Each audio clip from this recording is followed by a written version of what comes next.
Tribuners Parkiran Pasar Mardika Semrawut, Kadishub Ambon sebut kewenangan ada di Pemprov Maluku. Dinas Perhubungan atau Dishub Kota Ambon menegaskan bahwa area parkir di ruas Jalan Pantai Mardika bukan menjadi kewenangan pemerintah Kota Ambon, melainkan berada di bawah pemerintah Provinsi Maluku.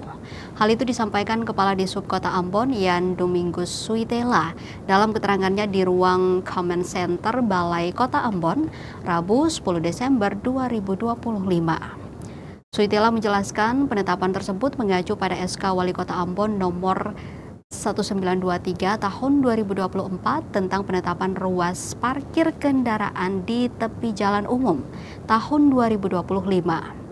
Dalam SK tersebut ditetapkan 27 ruas jalan sebagai lokasi parkir berbayar dan Pantai Mardika tidak termasuk di dalamnya. Ia juga menegaskan bahwa sejak September 2024, area parkir di Pasar Mardika bukan lagi menjadi kewenangan Pemkot Ambon. Meski telah dipasang rambu larangan oleh BPTD kelas 2 Maluku, pelanggaran parkir liar masih kerap terjadi.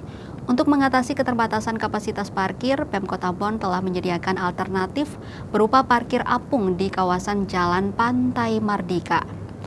Suitela memastikan bahwa penertiban akan terus dilakukan. Ia menambahkan bahwa Pemkot tetap berkomitmen menjaga ketertiban arus lalu lintas melalui pengaturan dan penegakan aturan sesuai kewenangan.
Download Tribun X sekarang, menghadirkan lokal menjadi Indonesia.